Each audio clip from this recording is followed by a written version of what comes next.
ലോക്സഭാ തെരഞ്ഞെടുപ്പ് ഡ്യൂട്ടിക്കായി നിയോഗിക്കപ്പെട്ട പോളിംഗ് ഉദ്യോഗസ്ഥർക്കുള്ള ആദ്യഘട്ട പരിശീലന ക്യാമ്പുകൾക്ക് തുടക്കമായി. 5-ാം തീയതി വരെ വിവിധ നിയോജക മണ്ഡലങ്ങളിൽ പരിശീലന ക്യാമ്പുകൾ നടക്കും.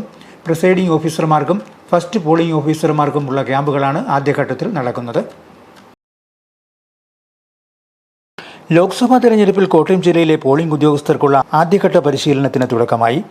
ബുധനാഴ്ച ആരംഭിച്ച പരിശീലനം ഏപ്രിൽ 5 വരെ തുടരും. പ്രിസൈഡിംഗ് ഓഫീസർമാർക്കും ഫസ്റ്റ് പോളിംഗ് ഓഫീസർമാർക്കുമുള്ള പരിശീലനമാണ് ആദ്യഘട്ടത്തിൽ നടക്കുന്നത്. രാവിലെ 10 മണി മുതൽ 1 മണി വരെയും 2 മണി മുതൽ 5 മണി വരെയുമുള്ള 2 ബാച്ചുകളിലായാണ് പരിശീലനം.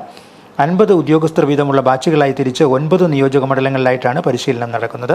2024 പൊതു തെരഞ്ഞെടുപ്പുമായി ബന്ധപ്പെട്ട് ഉള്ള തെരഞ്ഞെടുപ്പ് ഉദ്യോഗസ്ഥരുടെ പരിശീലന ക്ലാസ്സുകൾ ഇവിടെ പാലാ സെൻറ്റ് വിൻസെൻ്റ് സ്കൂളിൽ ആരംഭിച്ചു.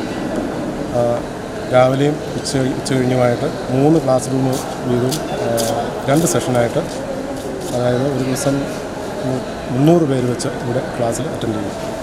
അങ്ങനെ 2 ദിവസം കൊണ്ട് 600ഓളം പേർക്ക് പരിശീലനം നൽകാനാണ് ഉദ്ദേശിക്കുന്നത്. VVPAT machine, control unit, ballot machine എല്ലാം ഉപയോഗിച്ചുള്ള പ്രാക്ടിക്കലായിട്ടുള്ള പരിശീലന പരിപാടിയാണ് നടക്കുന്നത്.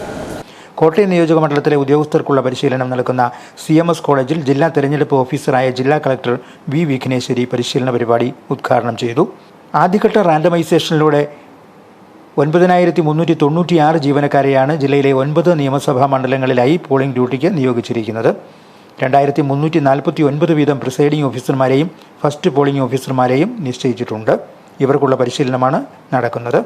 റാൻഡമൈസേഷനിലൂടെ തിരഞ്ഞെടുത്ത 4698 പോളിംഗ് ഓഫീസർമാർക്കുള്ള പരിശീലനം പിന്നീട് നടക്കും. പാലായിൽ സെൻറ്റ് വിൻസെൻ്റ് ഹയർ സെക്കൻഡറി സ്കൂളിലാണ് പരിശീലനം നടക്കുന്നത്. Kuravilangad Devamatha college, Mannanam KE English medium school, Kottayam CMS college, Kottayam Marian senior secondary school തുടങ്ങിയ സ്ഥലങ്ങളിലും പരിശീലനം നടക്കുന്നുണ്ട്. പോളിംഗ് ഓഫീസർമാരുടെ ചുമതലകളും കൈകാര്യം ചെയ്യേണ്ട പോളിംഗ് സാമഗ്രികൾ സംബന്ധിച്ചും വോട്ടിംഗ് മെഷീൻ്റെ കൈകാര്യം ചെയ്യലുമായി ബന്ധപ്പെട്ടും ഉദ്യോഗസ്ഥർക്ക് പരിശീലന വേളയിൽ വിശദമായ ക്ലാസുകൾ നടന്നു. Star vision news, Pala.